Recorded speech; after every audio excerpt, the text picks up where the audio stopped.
What a week. I'm not going to talk about the things that happened in DC as much as I want to talk about them with you, Muse, because let's face it, they're important. But I have something that I want to talk about that actually relates to you, Muse. Now, I've been trying this new format wherein you and I have our discussion and then I write about it, or vice versa. I write about it and then you and I discuss. I don't know how it's going.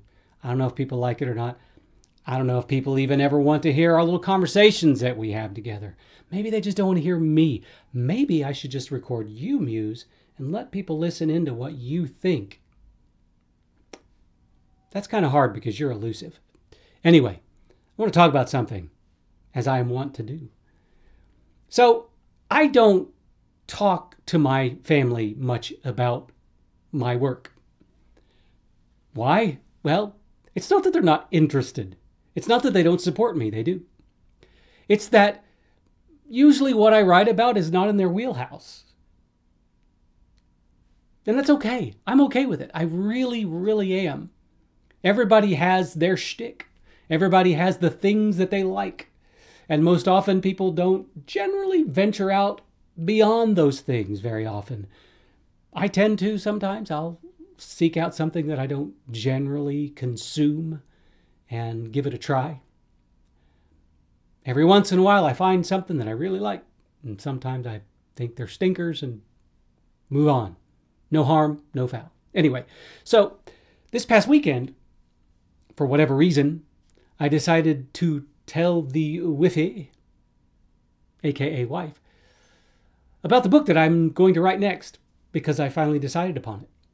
I'm going to write a Gothic ghost story for Devil Dog Press. I'm really excited about this because I've been wanting to write a ghost story for a long time.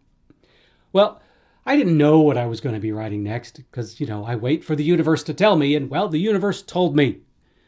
And I took down a bunch of notes about this new book, as I am wont to do. And I decided I'm just going to tell the wife what it is. So I told her, and her first reaction is, why do you always go for the way out there? Now, in her defense, a lot of what I write is kind of out there. I've been kind of pulling it back a little bit lately. But even in the pulling of back, I tend to, layer a lot. I like complicated things. I like complex, thick, and deep things. But sometimes people don't want to read that. And this time around, when I started to develop the ideas for this new book, I added some layers, some of my usual layers. And the wife kind of made it clear that she would rather read a story that didn't have so many layers. Now, to be fair, the layers that I added on were done so to help add a little bit more horrific to this. And while we're talking about this, and she says, you're always going for the out there, I thought, you know what? Let's pull it back a little bit. Let's strip away some of the layers. Let's peel away this onion until we find the core, the heart of what's there. And ultimately, the heart of what's there was a Gothic ghost story. Exactly what I wanted to write in the first place. But it was a little bit more simplistic. And then I realized that in doing that, it allowed me to tell a singular story with not a simplistic plot, because I did add a little bit extra on, but without having to rely on kind of artificial layers to make the story effective. Because let's face it, a Gothic ghost story in and of itself is effective. And sometimes you just have to get to the heart of what it is you want to write. And if you're like me, if you're attracted to things that are layered and complex, it's a good exercise to shrug off all of that complexity and find out what is at the heart of that story. And in this case, and I don't want to tell you the kind of the back and forth that we had, because I don't want to give anything away. But I'll say this, that the original idea for the story had to do with mass serial killers that were killed and came back to haunt this house. And her first reaction was, why do you need the serial killers? Why do they have to be that? And I told her why, and then in telling her, I realized that wasn't necessary. It added a level of complexity that the book didn't need and would actually distract from what I was striving for, a Gothic ghost story. So, you've heard the adage, I believe, less is more. And I think sometimes that can apply to plot. Now, I'm not saying that complicated plots, you should avoid them, because I don't. I love a good complicated plot. But sometimes when you want to write something specific, like a Gothic ghost story, that in and of itself, just the concept of the Gothic ghost story has enough layers in and of itself. Think about it. It has the ghosts, it has the architecture, it has the language, it has the period. There, right there. That's quite a lot of layering already.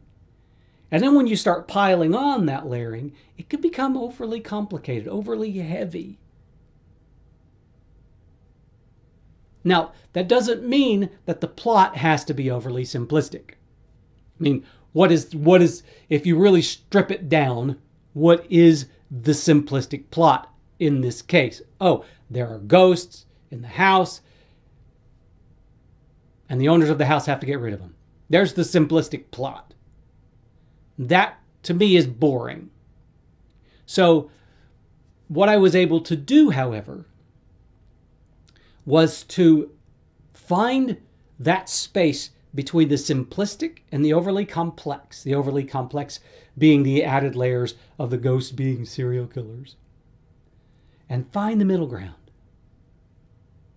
And I dropped other layers to this story than just the ghosts being serial killers.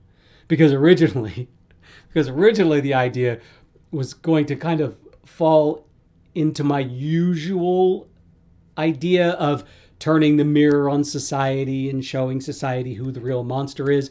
I do that a lot. And in this case, I thought, do I really want to do that? Now, in my defense, I think I ended up doing it anyway, but I didn't do it to such an extent that I was adding the layer of the serial killers, who killed the serial killers, why he killed the serial killers, and why the serial killers are haunting this particular house. You see what I mean? As I said, I like complexity. I like complexity in my stories. I like complexity in my characters.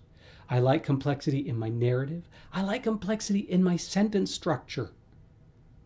But every so often, you just have to step back and say, okay,